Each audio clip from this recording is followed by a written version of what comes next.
আমাদের তো বাবা নাই, মাও নাই, বাবা চলে গেছে, মাকে মারা ফেলেছি।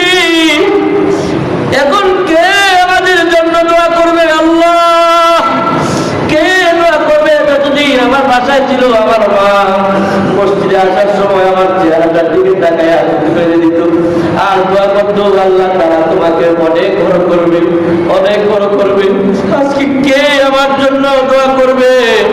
আমার তো মা চলে গেছে, বাবা চলে গেছে, চিরদিনের জন্য মা আর বাবাকে কবরের মধ্যে দাফন করে চলে এসেছি। ওই মা, ওই বাবা, যে বাবা, যে মা দোয়া করলে দোয়া কবুল হয়ে যায়, এমন এমন এমন অব্যধারী পেয়েছি। ও যুবক ভাইরা, তোমার দুইটা হাতে ধরি, পায়ে ধরি, এমন মায়ের সাথে অসহ্যমূলক খারাপ আচরণ করো না। মা বাবার সাথে ভালো ব্যবহার করবে। আল্লাহ তাআলা আমাদের তৌফিক দান করে না। আমিন। আমার ভাইরা, এই পিতা মাতা আমাদের সবচেয়ে বড় সম্পদ। বাবা মার দোয়া কবুল হয়, তাদের কোনো সন্দেহ আছে?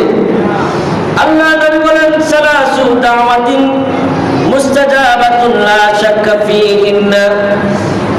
আল্লাহ নবী বলেন, তিন ব্যক্তির দোয়া কবুল হয়। লাইসা বাইনাল্লাহি ওয়া লাইসা বাইনাহু ওয়া বাইনাল্লাহি হিজাব। আল্লাহর মাঝে আর তাদের মাঝে কোনো পর্দা থাকে না। ওই বাবা মা যখন সন্তানের জন্য দোয়া করে, সাথে সাথে দুই হাত কবুল করে নেন কে?